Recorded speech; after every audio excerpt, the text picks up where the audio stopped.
सलग 12व्या वर्षी छत्रपती शाहू महाराज यांच्या जयंतीनिमित्त विश्व निसर्ग मानव संस्थेच्या वतीने विद्यार्थ्यांना मोफत शालेय साहित्य वाटप व गुणवंत विद्यार्थ्यांचा सत्कार करण्यात आला। मौजे अकोलेकाठी येथील जिल्हा परिषद प्राथमिक शाळा व शिवप्रभू माध्यमिक प्रशाला व कनिष्ठ महाविद्यालयातील 1ली ते 12वीच्या गुणवंत विद्यार्थ्यांचा सत्कार करण्यात आला।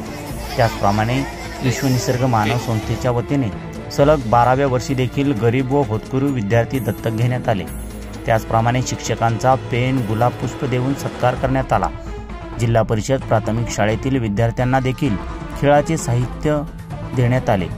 संस्थेचे संस्थापक अध्यक्ष सत्यवान आलाटे यांनी अकोलेकाठी येथील विद्यार्थ्यांची शैक्षणिक गुणवत्ता सुधारावी यासाठी गेली 12 वर्षापासून उपक्रम घेत असल्याचे प्रशालेचे मुख्याध्यापक वडणे सर यांनी सांगितले।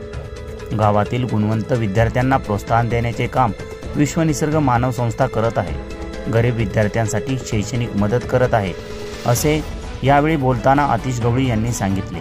कार्यक्रमाच्या अध्यक्षस्थानी प्रशालेचे मुख्याध्यापक वडणे सर तर प्रमुख पाहुणे म्हणून संस्थेचे अध्यक्ष सत्यवान आलाटे, युवा सेनेचे तालुका प्रमुख आतिश गवळी, संस्थेचे बोधराज गवळी, प्रतीक्षा कोल्हे, रेश्मा गवळी, चंद्रकांत आलाटे, प्रीती आलाटे व इतर सर्व पदाधिकारी उपस्थित होते। या कार्यक्रमासाठी पुण्यातील नामवंत डॉक्टर रोडे यांचे विशेष सहकार्य लाभले।